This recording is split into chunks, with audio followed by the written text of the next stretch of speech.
Today I am talking about I Shall Wear Moonlight, book 38 in Terry Pratchett's Discworld. And this book, as brilliant as it is, I don't know, you start to get a hint of sort of the end is coming now with Terry.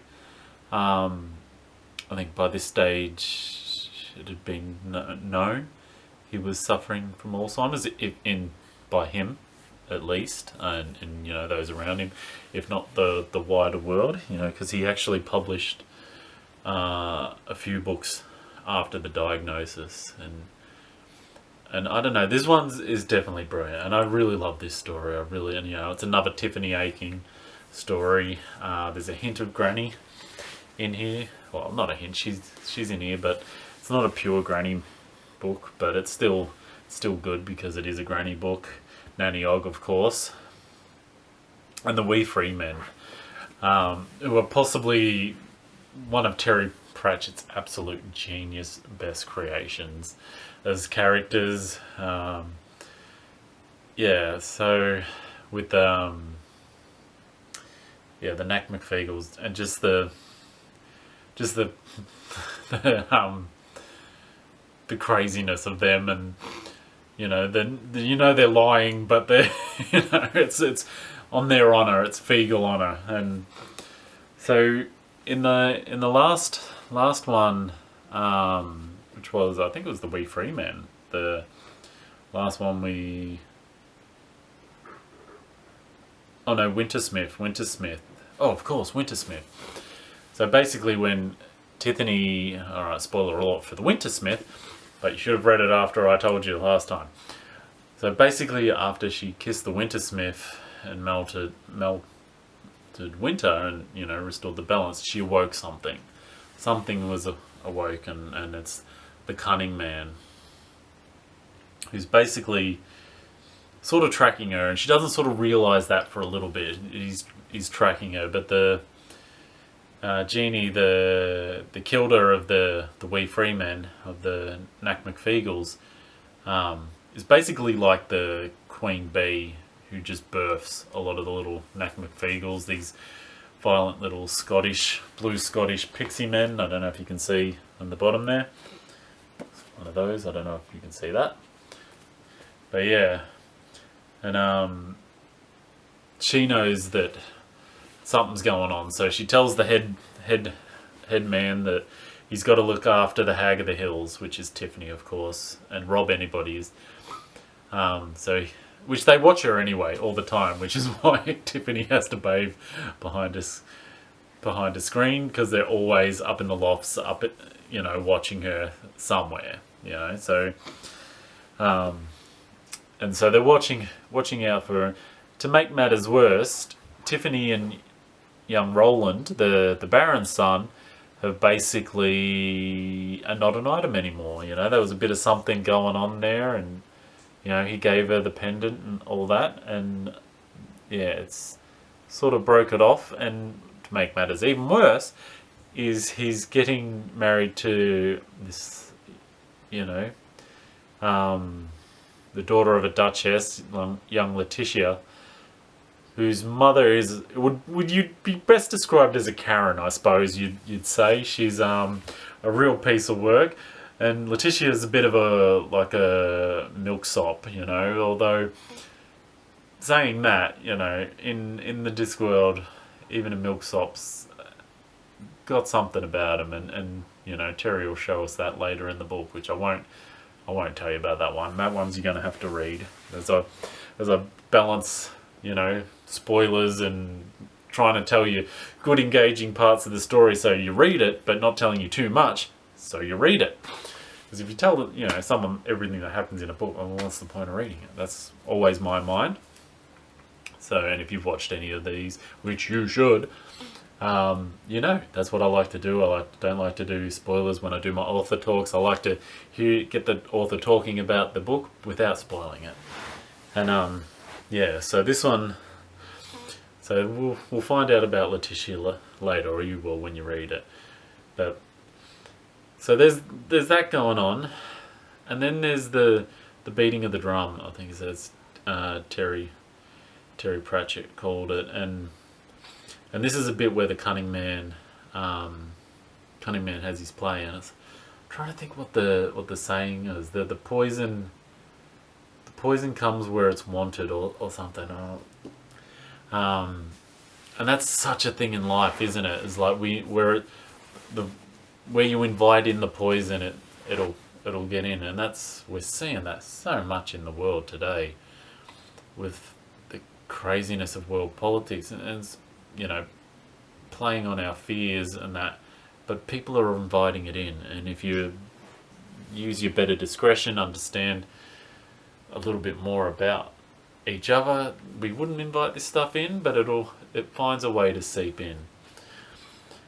And unfortunately, young Amber Petty, whose dad's a mean old drunk, well, she invited a young boy in and got her pregnant, and this is how the novel starts. And so the Tiffany Achings are a bit of a YA story, and despite a lot of heavy themes and the way Terry presents them, they're always that comical, whimsical storytelling, despite the real issues that they address. But this one was really, brutal, and it's right off the bat. So I'm going to tell you about it. And Amber gets pregnant from a young boy, and her dad beats her up until she loses the baby. And yeah, that's some heavy stuff for anyone, but for a Terry Pratchett novel, that's really heavy. And of course, Tiffany, being the Witch of the Hills, the Hag of the Hills, of the Chalk, she has to look after Amber and get her right. Has to bury the baby, which is horrendous. And so that's a whole subplay of, and when the cunning man starts presenting that evil, she ends up saving the dad from hanging himself, which again, it's probably a little bit of a spoiler on that one, but I've let that one, but it's still pretty early. And there's some real heavy themes in this, aimed at young YA sort of novel. I don't know if you can hear my dog having a ruckus out there, but that's alright. And so it's pretty brutal, and I guess it was a thing back in the day. It can still be a thing now in certain parts of the world. There's, young girl, 13, ran away with a boy and got pregnant, and the family did not handle it well at all. Or the father didn't. And so that causes a lot of animosity in the village, in the Chalk, and and that's part of where the evil is spread. The stories of witches being evil, the stories of kidnapping people, and in an effort to help Amber heal, Tiffany takes her to the Feegle Mound and leaves her with the Kilda, who will look after her. And when she tries to take her back to the village, Amber's not having a bar of it, and so she leaves her. She knows that they're safe there. Then the other thing that happens is the Baron dies. Again, it's reasonably early in the story, so it's a bit of a spoiler, but so Tiffany goes to Ankh-Morpork to find Roland, who's obviously the new Baron. And unfortunately, he's there with his bride-to-be and her mother, buying jewelry and stuff, and but which does, that's a bit of a serious thing too, but it does bring about the Feegles in Ankh-Morpork, and we meet wee Mad Arthur, who's a long-lost Feegle raised by gnomes, who's joined the Watch, and I think it's the next novel he pops up, from memory, in a bit more official capacity, and he's brilliant taking on the Feegles. And so we also get a bit of crossover with Sam Vimes, Captain Carrot, and Angua, all appearing in this novel, so that makes it a little bit of fun.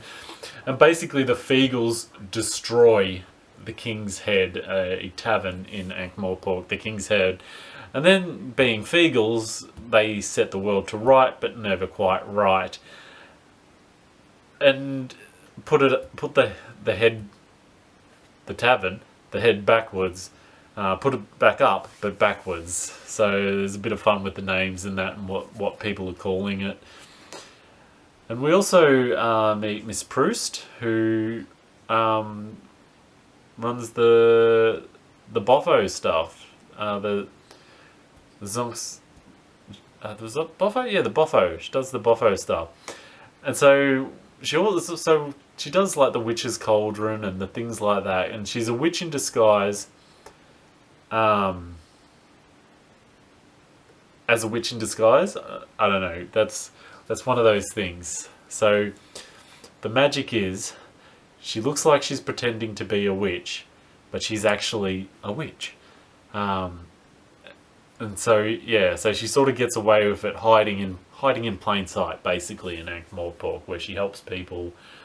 But you know, being a big city, they're not as kind to witches. Which, with the evil and the lurking of the cunning man, there's a lot of not kind to witches. There's a lot of stories, and that, you know, in history, this is what happened. We burnt witches and things like that, but we often just killed innocent women, you know, and that's what this is about, and that's something that still goes on. See them have a little bit of fun with that, and a little bit, you know, Tiffany's prudish. And then of course, you know, there's a funeral and a wedding to have, and a big typical Terry Pratchett showdown at the end.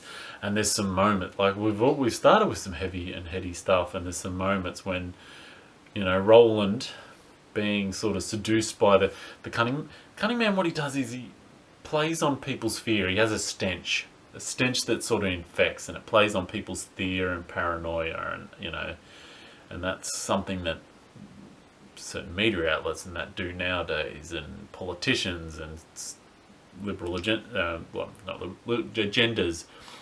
do now, is they play on the fears of people and rouse them up and create problems, and well, those are the ones we need to hate, you know, and those are the ones that are wrong because they're not like us. And that's what he does, and it's centered around witches, but you know, that happens in our society all the time. And so Roland, infected by this stench, just lost his dad.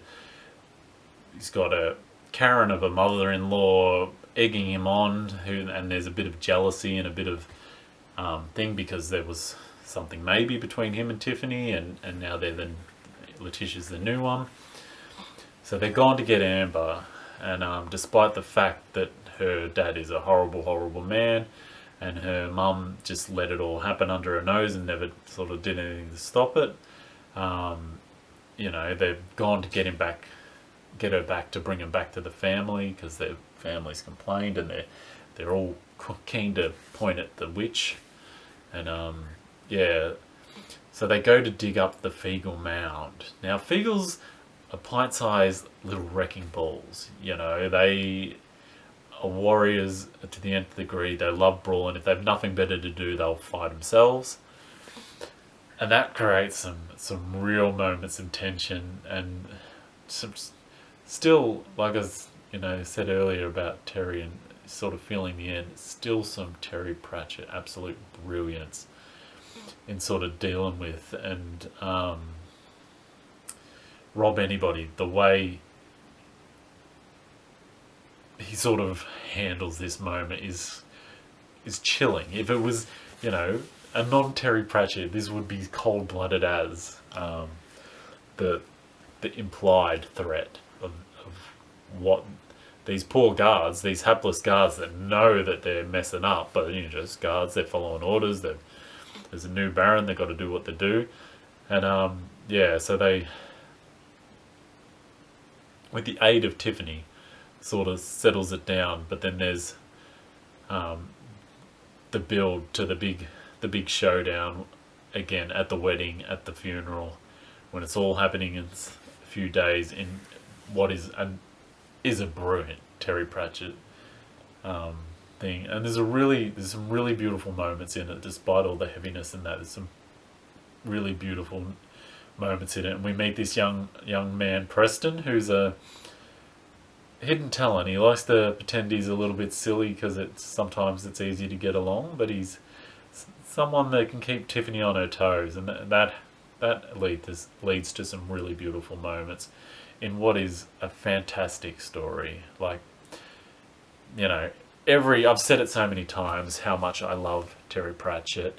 They are brilliant books, and these are definitely, you know, the Tiffany Aching thread is a brilliant one. I Shall Wear Midnight is a brilliant, brilliant story. Absolutely love this book. Happy reading. Subscribe and follow for more.